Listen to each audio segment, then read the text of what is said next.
Hello everybody, I'm Michelle. Andrew couldn't make it today, so I'm standing in as chair of this session, which is Unsupportive Systems. Just a little bit of housekeeping. If you want to ask any questions, feel free to use the app. And Whitney has requested that if you don't manage to ask your question by the end of the question and answer session, that you just go and ask her. She's got about 30 minutes, hopefully, of people time after her talk. So,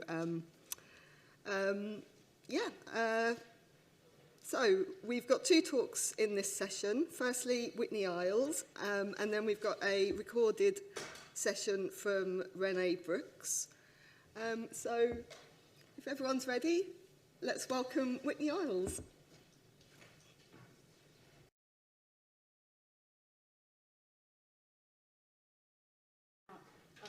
Recovered from the fire alarm, because I don't know about the rest of you, but I felt like there was a collective as soon as that went off, and it did feel quite painful. So I hope we've all recovered from that and we've managed to eat and replenish and look after ourselves. So my name is Whitney Iles. I am many things. I wear many hats. And I'm going to do a little bit of a talk today about neurodiversity and the criminal justice system. And I have to remember that I'm doing my own slides. So a little bit about me. First of all, I wanted to rebel against the professional headshots. This is me in the Twist Museum in London, which is quite fun. If you ever get a chance, I highly recommend it. Lots of sensory stuff. So a little bit about me. I am the founder, CEO of a small grassroots organisation called Project 507. We do a lot of work within the criminal justice system and specialise in violence reduction. And we kind of doing the 507 thing for just over 10 years now, so 10 years experience in criminal justice. I'm also on board level, so a non-executive director for Genius Within, CIC. So some of you may have seen Nancy speak yesterday, so I do a lot of work with Nancy. We actually do a lot of peer mentoring. And I also am on the board for Blooming Genius, which is the younger version of Genius Within. And I also sit on kind of several other leadership roles, and hopefully, as of next week, I should be a school governor. So I'm really looking forward to that because it's a primary school and I need to get into the SEN stuff because you'll understand. So just over 20 years experience in youth and community development, 10 years experience in the criminal, I call it unjustice system or injustice system because I've worked in there and it does not feel like justice to me. And I probably have a kind of slightly unique kind of story in getting here today and why I want to focus so much on neurodiversity. So rather than doing a load of slides with lots of different data, what I wanted to do is just tell you a bit of my story. So hopefully you can connect the dots the same way I did. Now, what is not on there is also that I am of mixed heritage. I have done a lot of work in racial justice in London and across the UK and a little bit when I was younger over in the States. And I'm also neurodivergent. So I am autistic, ADHD, dyspraxic, and I've also experienced post-traumatic stress disorder. So I have this whole kind of lovely combination of experience, and I'll have a little bit of time to speak to people after this, then I'm napping, okay? You got that. I like being at neurodiversity. It's us, so I feel like I can be more me, and it feels really, really nice. So you might think violence reduction, neurodivergence, where did this all come in? So I have been doing a lot of work, more so kind of in the community with young people, a lot of young men, so I might have a bit of a bias with my language because of the experience that I have around kind of violence.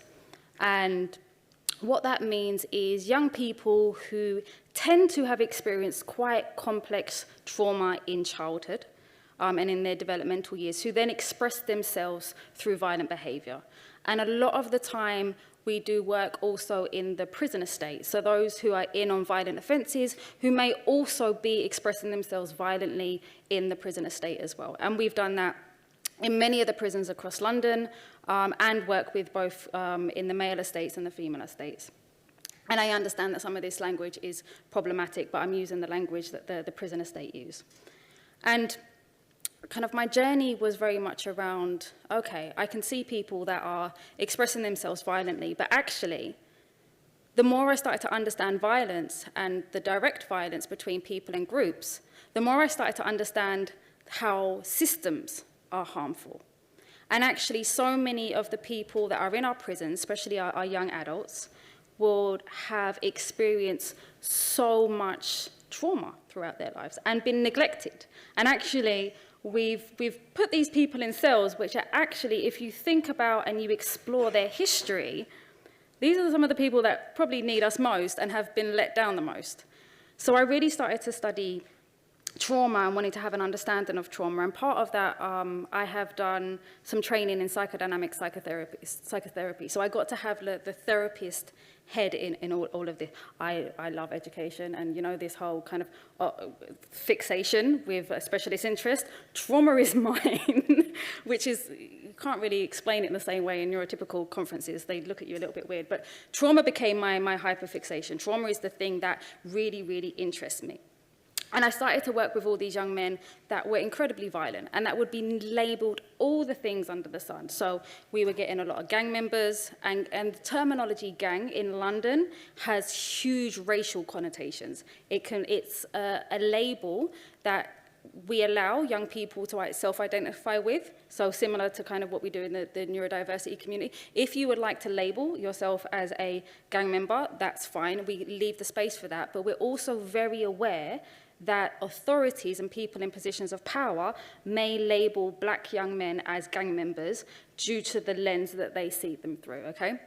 And I think with trauma and with neurodiversity, it's very important that a lot of the time we talk about the lens that we see ourselves through, but there's also the lens that other people see us through. And it's very, very important in the criminal justice system that we bear in mind what is the lens children, young people, and adults are being seen through.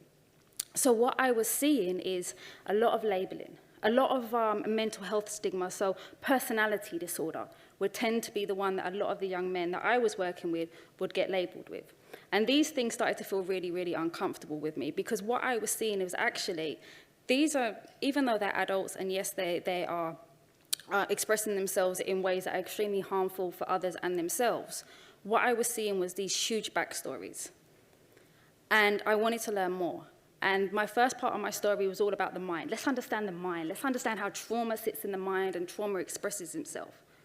And then I started to actually understand that this was more of a neurological thing. Trauma isn't just about the mind, it's about the brain and the effect that it can have on the brain. And then when I started to do more around the brain, I was like, well, this is also biological. This is about a whole body having an experience. And in parallel to this, I'm also exploring my own trauma and understanding more about my own neurodivergence. And being from a community where we have less resource, we're less likely to have the understanding or the access to the understanding about neurodivergence, or the access to support, the access to therapy, and all of these things. So I've had quite a lot of privilege in relation to who I've been around to both have the kind of educational understanding, but also the understanding of self. So the more I'm doing this, the more I'm seeing, okay, trauma does all this stuff to the brain and does all this stuff to development. And I'm like, well, this, you know, that kind of, when you're introduced to a new thing, well, this kind of looks and sounds a little bit like autism, or this is ADHD. ADHD tends to be the introduction because there's so much debate, or there was, especially like 10 years ago, is it ADHD or is it complex trauma? A lot of what we were seeing is a lot of the young men and young women we were working with kept coming into the rooms and being like, Miss, because I use Miss is still a weird thing for me, we're like, Miss, oh, I'm ADHD, I'm autistic, or this is going on for me, or this. And they were coming in with their labels, but none of these things were actually on any of the reports. So this was stuff that they'd been told. Some of them might have had a diagnosis, a lot of them wouldn't have a diagnosis. So what I was starting to see from my journey is we have a lot of stuff going on in the prisons in relation to violence, but violence is just a very kind of tip of the iceberg thing. It's one way in which people express themselves. And it was a communication technique in a lot of cases for stuff that was going on underneath the surface. And the more I was going underneath the surface, the more I was seeing trauma. This is more about trauma. And then the more I was going into trauma, I was like, okay, there's this big kind of overlap between trauma and neurodiversity. So I became more and more interested in these subjects. And in the last couple of years, it seems a lot more people have become more interested in neurodiversity and in trauma.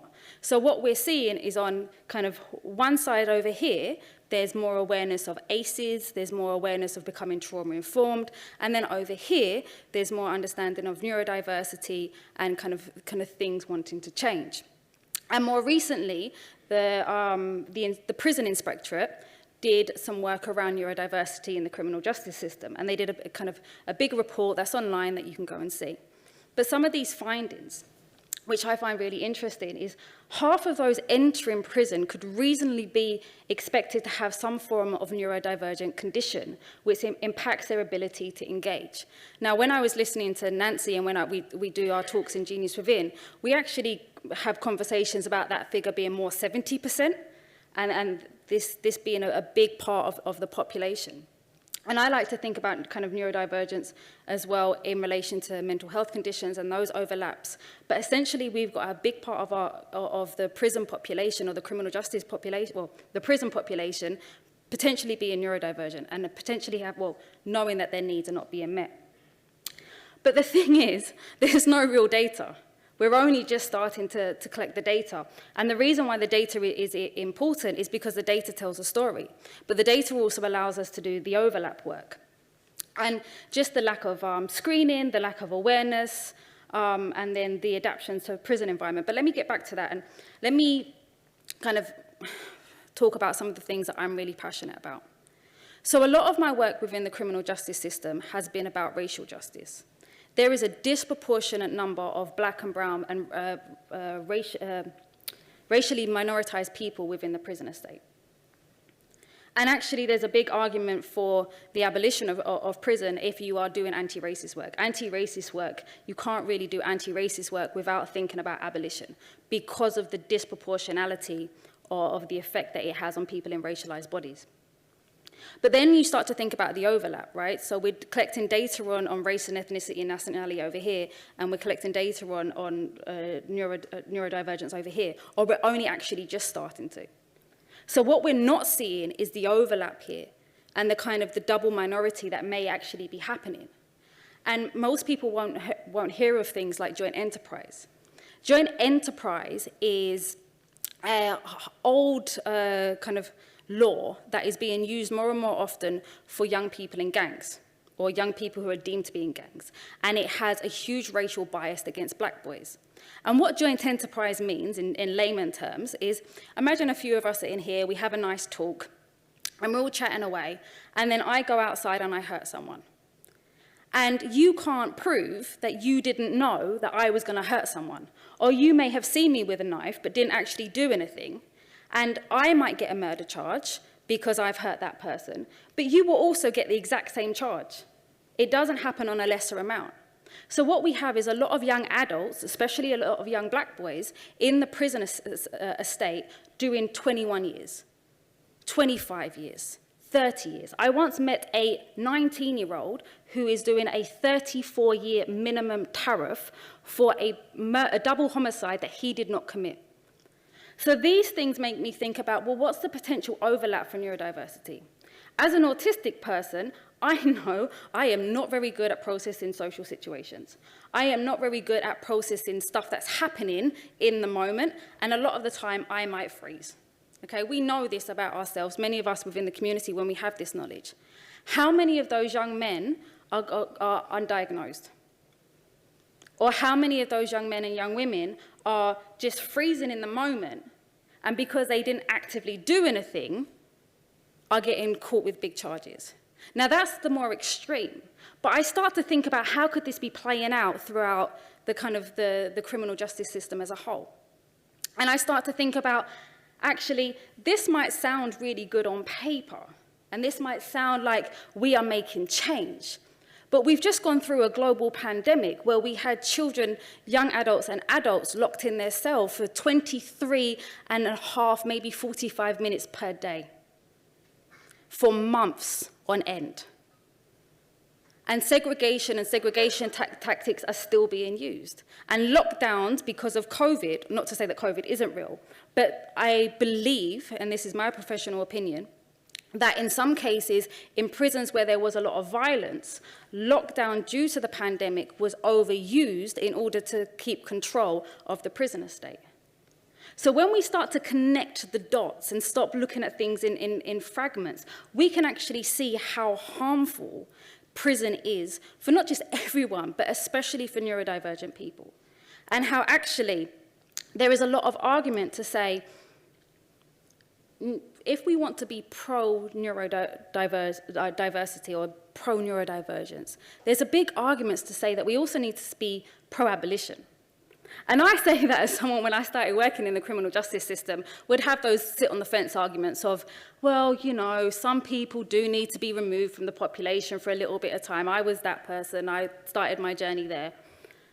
Now to a point of, I'm not seeing how we are helping.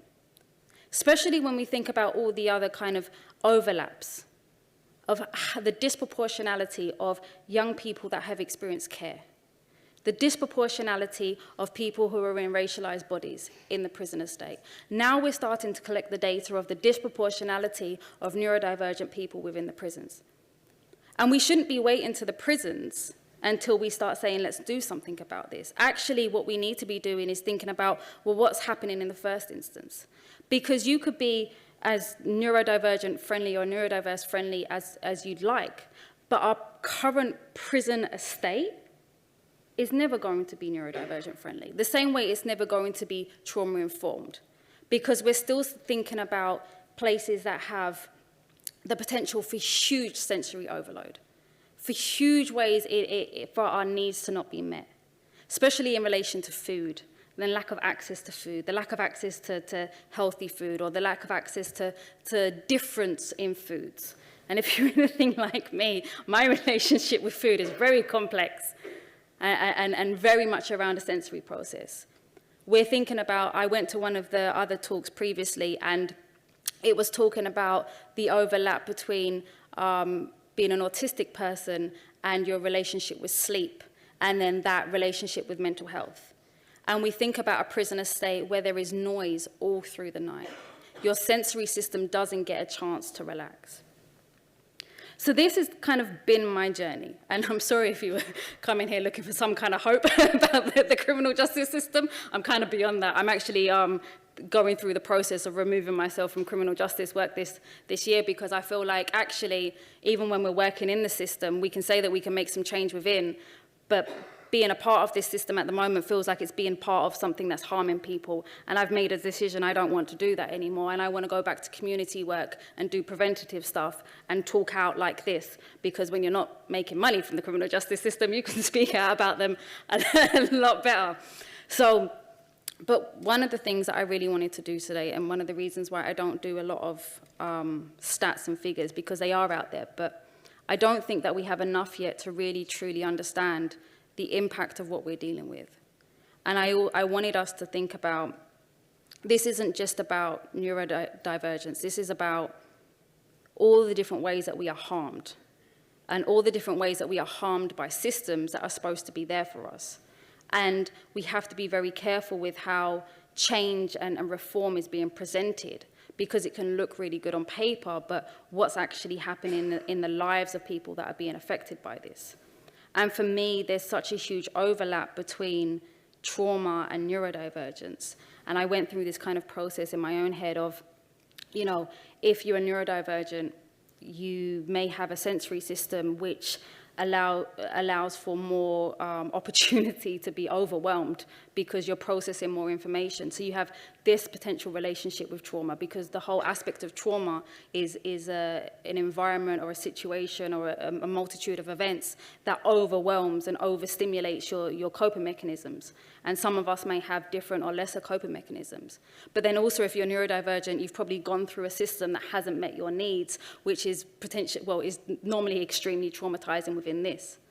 But then there's this other thing, and I say this just from experience, and I might not be right in it, but it's something that I'm exploring, is actually with children that have experienced huge amounts of complex trauma, can their minds then be added into the equation of neurodivergent? Or is it traumatized children tend to be the children that are neurodiverse?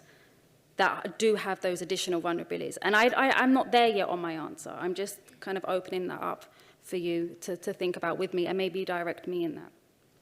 But I'm hoping today that I've been able to take you on a little bit of a journey of what I've been exploring for the last kind of 10 years. And actually, for all of us in this community, to not only be thinking about schools and primary schools and the healthcare system, but to actually remember probably some of the most vulnerable, let down, harmed people within our community are sitting in our prison estates right now.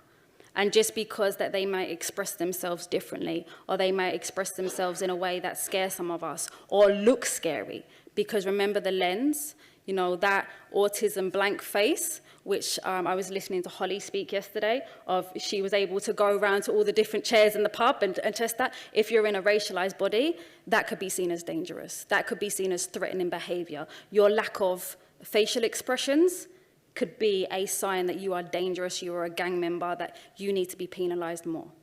And I just want to be able to hold space for that aspect of our community, because they are still our community.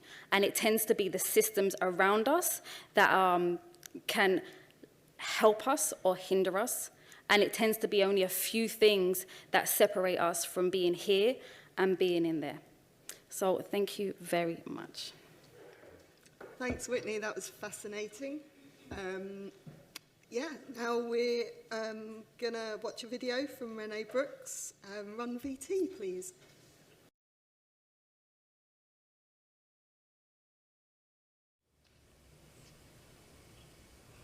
Hi, my name's René, but you probably know me as Black Girl Lost Keys.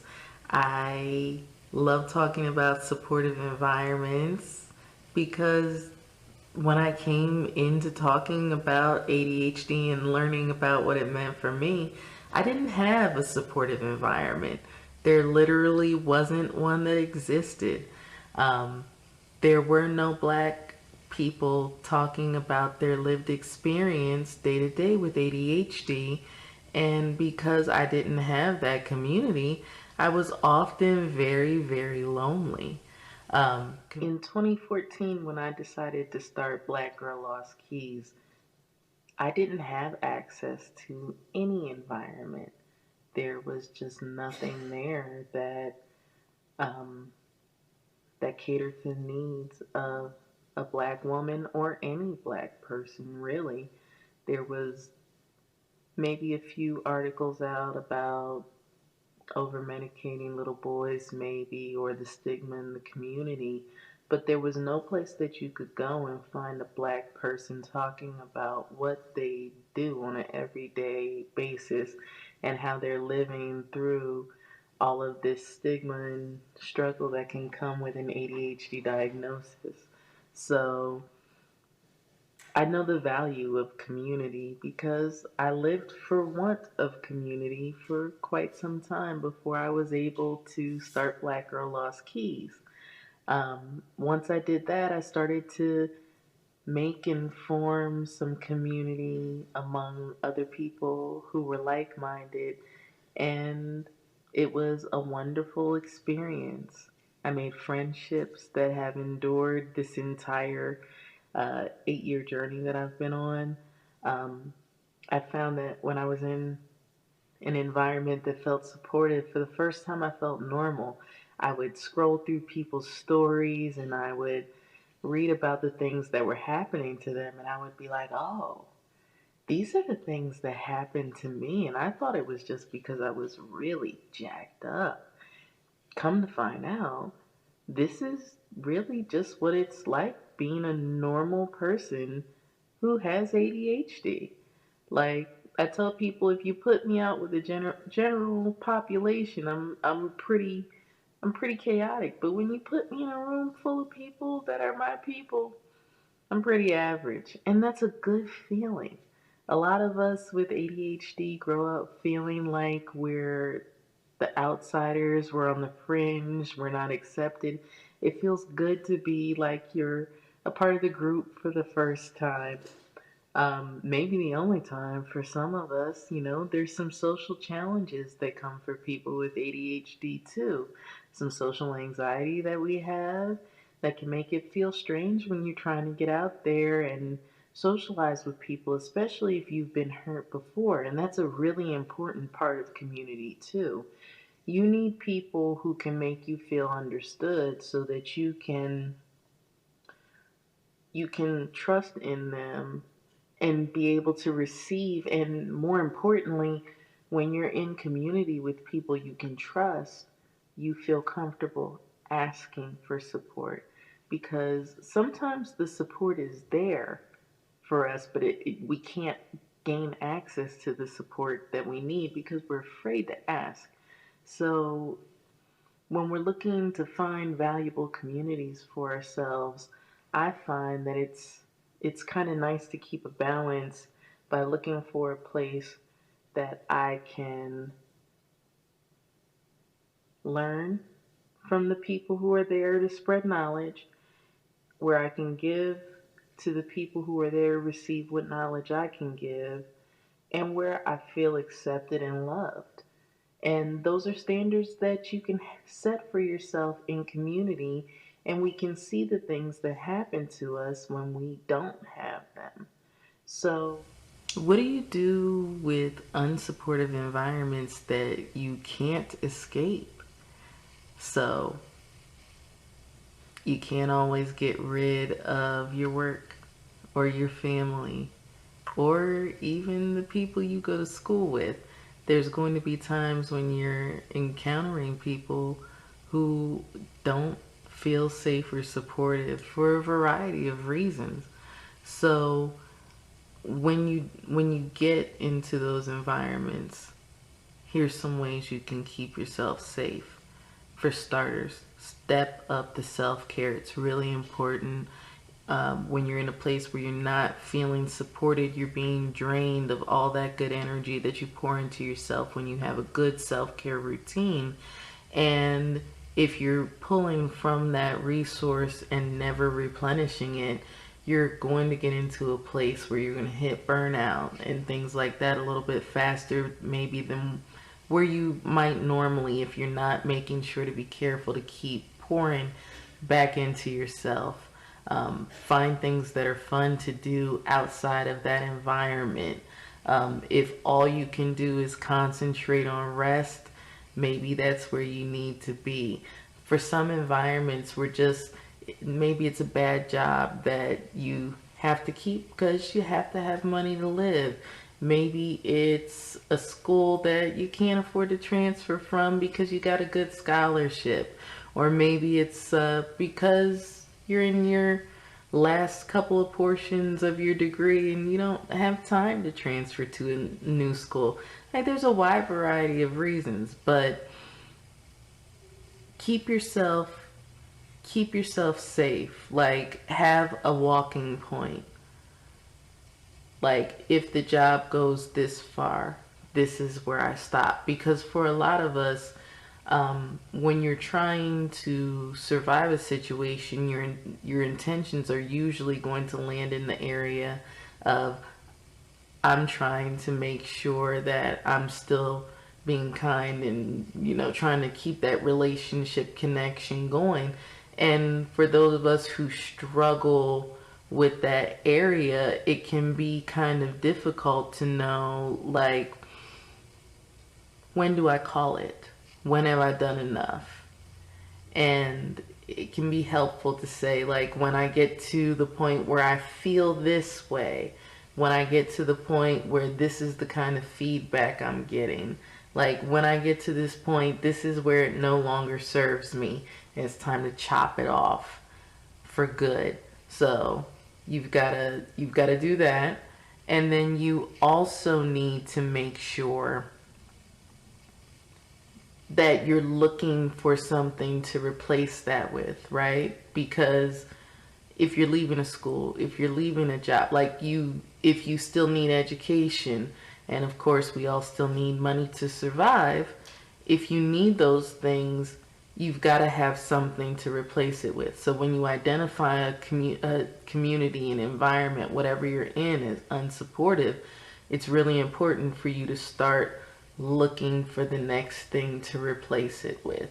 And to be honest with yourself about how much time and energy you can contribute to that. Like, some people will be in a bad job and want to be out in 2 months, but they only have enough energy after doing the job to apply at a slower pace, so maybe it takes them 6 months.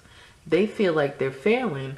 I see it as them doing what they need to do in an environment that is not supportive. They're doing their best. They're preserving their energy so they can show up as long as they need to show up so that they can get the result that they want. So a lot of us are trying to do that and feeling like, I think maybe sometimes it's less that we struggle with what to do with unsupportive environments, and it's more about giving ourselves permission to not be happy with what we're getting. Like, there's almost this attitude, especially among adults with ADHD, where it's like, I should just be grateful that I have a job. I should just be grateful that I have health care. Like, all of that is good, and it is good to be in gratitude for those things, but also it is no more helpful to you to have an unsupportive environment than it is to have no environment at all. Like, you don't have to be satisfied with help that isn't helpful enough in the way that you need it to be.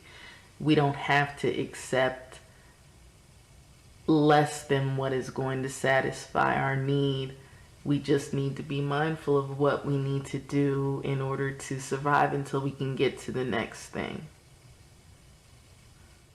People with ADHD can struggle to articulate emotions and know how they feel at times, and that can be difficult for us when we're trying to be in and be safe in certain environments, because it can be difficult for us to tell where the line is between, am I unsafe or am I just misunderstanding?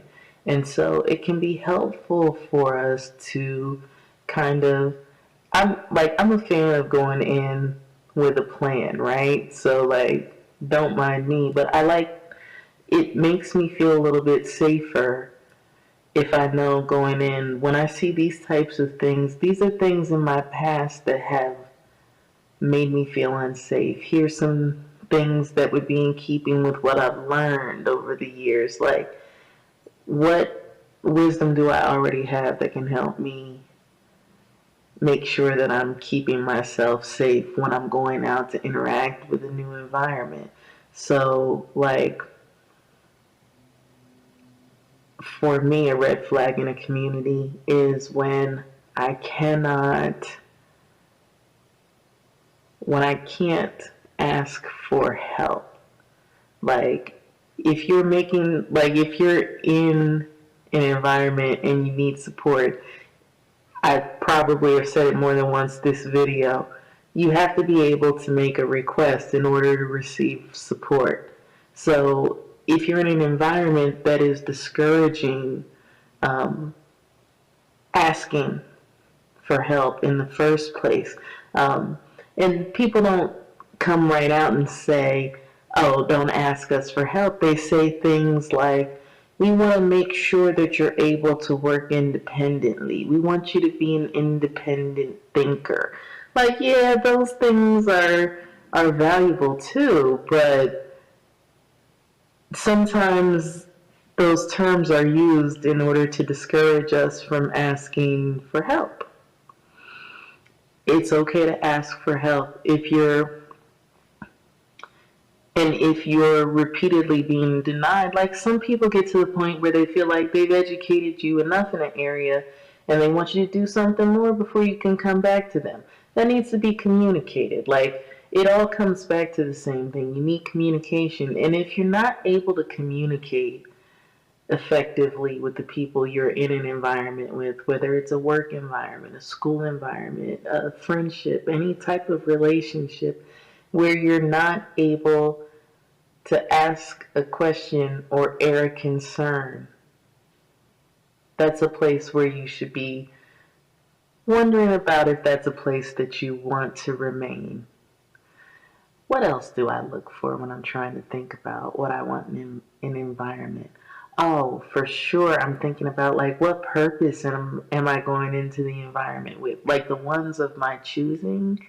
Like, what do I need in my life right now? Do I need more fun? Look, you see, I keep trying to jump off into the good fun part, but we were talking about the red flags in community. But you know what? I'm the one who's running this part, and I don't want to talk about those anymore because I think we got to the point. Like, listen to your intuition. If you don't feel safe, it's time to move on. That, like, all of those things can be summed up in that very, very simple sentence.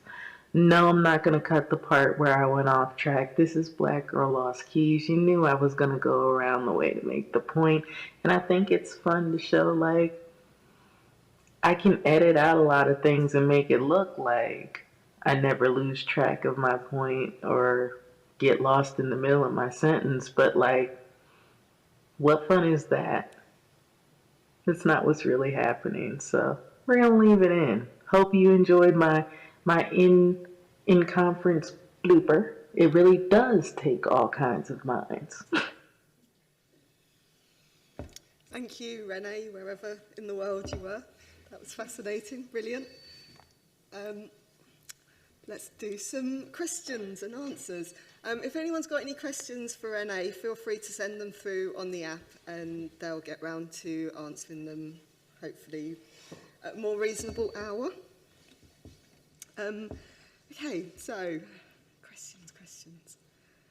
Whitney, do you have any views around behaviour in prison being misrepresented as challenging, where it may actually represent undiagnosed or unrecognised neurodivergence or distress? All of it. And you can see it coming across in the reports as well.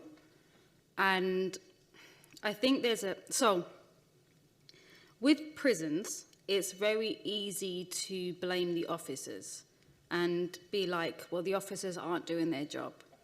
The officers at the moment tend to be coming in after about 6 to 8 weeks of training. They tend to be coming in out of college. So they're about 18, 19, 20 years old. And there is a huge shortage of staff, but also staff in general in the prison kind of population are completely unsupported. So they don't get things like reflective practice or clinical supervision or kind of any kind of space to really think. And I think there's this kind of defensive mechanism as well, where you don't want to think too much about what you're doing, because if you do, you realize you're locking up human beings every day. So I think it's kind of very complex, because on one hand, you don't have the time to really think and analyze the work, which any of us that have that kind of training in this, we'd want to be able to analyze not only the people that we're working with, but our reactions to the people that we're working with.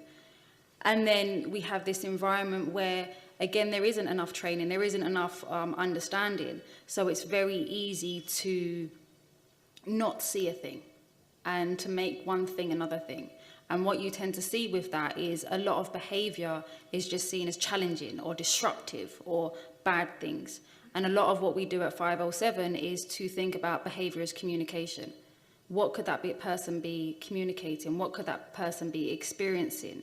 And how do we watch ourselves when we're trying to do that interpretation? What are we presenting onto that? And I see it especially through a racialized lens, because I've done a lot of work in that area, where you'll see a write-up of, you know, a group of white boys. Oh, you know, they were just in the corner, they weren't kind of doing much, but they didn't go back to their cell quick enough. Whereas if it's the same kind of a similar group but in a racialized body, it's, oh, well, they were being really disruptive, they were very angry, they were very loud.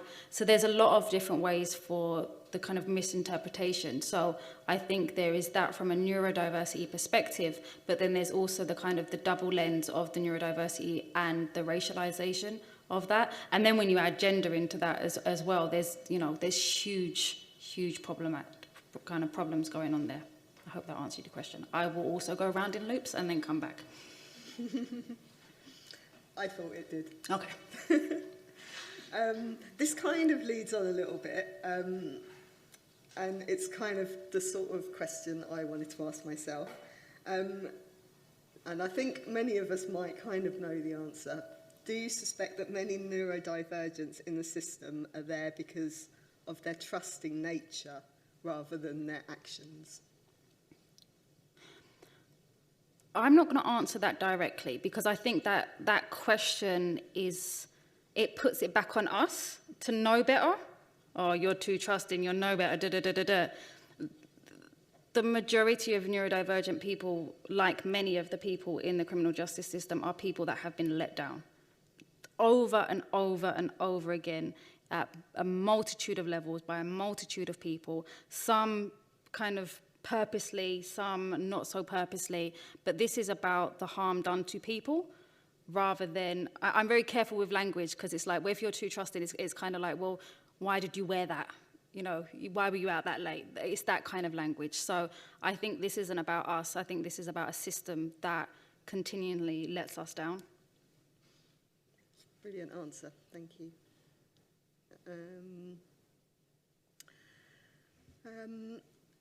This question poser is curious about intergenerational trauma and whether or not that influences brain development of future generations and neurodiversity.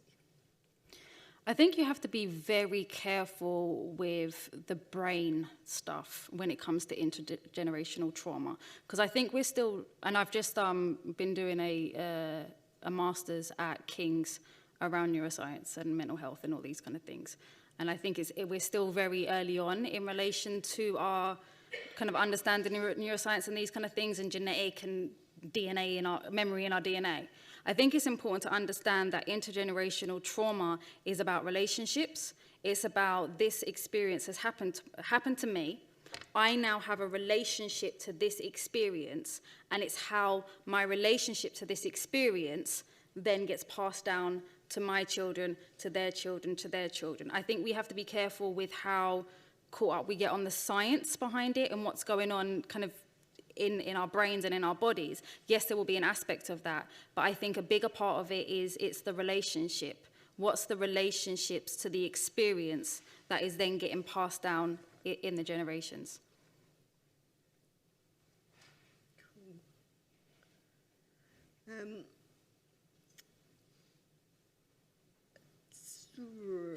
There's loads and loads. It's pressure, isn't it? It's like, read it, find the right one, and then ask me. Them all, but we haven't got time to answer them all.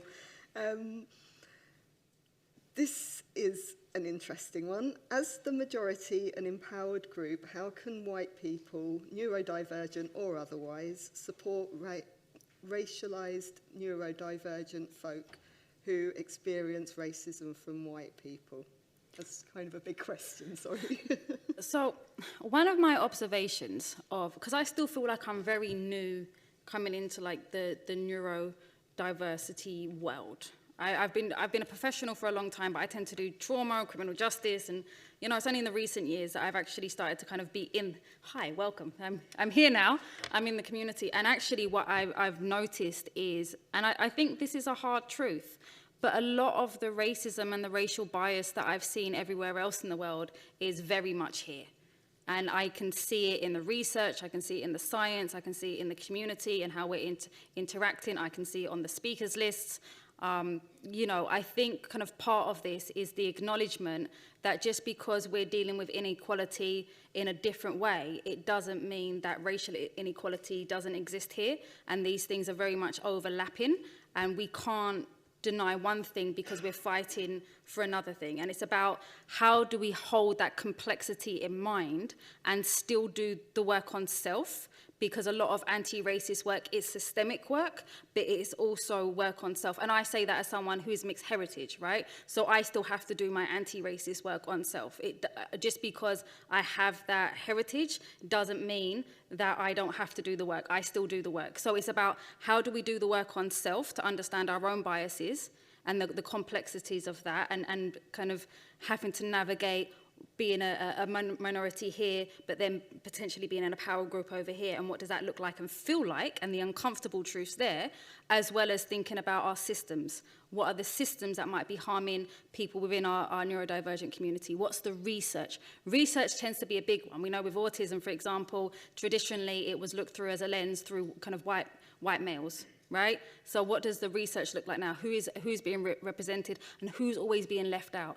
Always ask these questions. The same way that you would frame it in thinking about neurodiversity. Okay, what are we missing out? Okay, we're talking about everything is autism, autism, autism, but what about everyone else? It's that same kind of thought process, but thinking about, okay, who's in the room and who are we missing? Whose voices are we still not hearing? And what are the kind of different fragments within our own community? Brilliant, thank you. How can I'm not going to be able to say this word right with an IST at the end. Abolitionists. Thank you. Researchers and practitioners work with and for people in prisons without being complicit in the harms inflicted by the system. Can I have another 20 minutes? This is a really difficult, there isn't an easy answer for this. There really isn't an easy answer for this. And it's something that I struggle with on a day-to-day.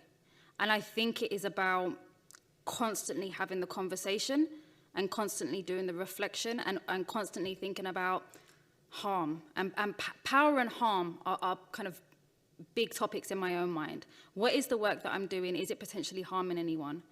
Or if I'm working with this people, am I potentially harming anyone? Or am I leaving people out? And I think it's very much, we have that kind of collaboration with the people, potentially less collaboration with the system, which sounds really counterproductive. And in some cases, you know, I wouldn't say don't ever work with the system, but I think sometimes when we are working with the system, it's the work that we do within the system or with kind of institutions, which is potentially can be harmful, or we have to do a little bit of extra thinking about. I think as a society, we are getting better on collaborative work and working with rather than for or to. So that's always kind of how we work with people. I think the difficulty within this is around how do we engage with the systems, the institutions, and in which way, because it's very easy to get pulled in and be part of a performance of reform without it actually making any change on the ground. And I think for that is where we have to do a lot of ego checking.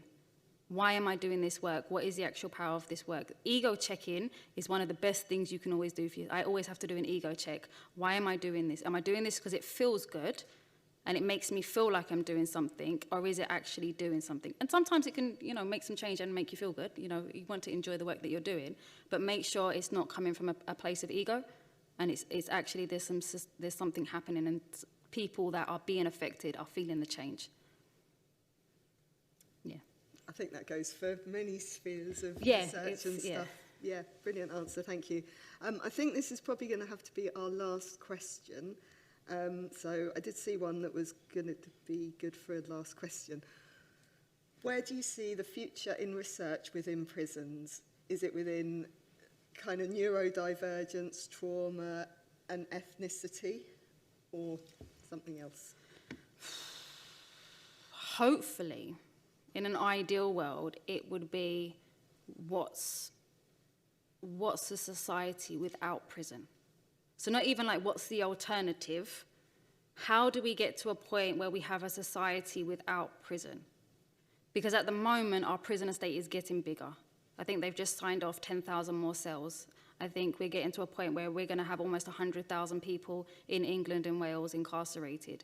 And remember that people in prison also are people on remand. And if you don't know much about prison, remand is when you're still innocent. You haven't been to trial, and you can still be kept in the prison estate until you've had trial. And if you go through trial and you're found not guilty, you don't get any kind of compensation. And you could be in prison for a very, very long time. I've had young men that I've been working with that have been held in prison for about 14 months before they go to trial, then get acquitted, so then found not guilty, or that there was no evidence against them, and then they get sent back home.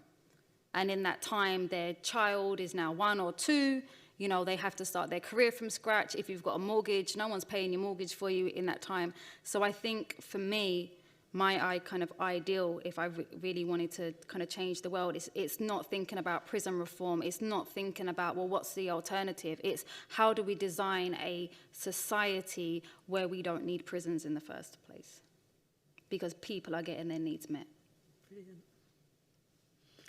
Well, thank you everyone for coming. Thank you, Whitney, for some fascinating points and conversations. Thank you, everyone.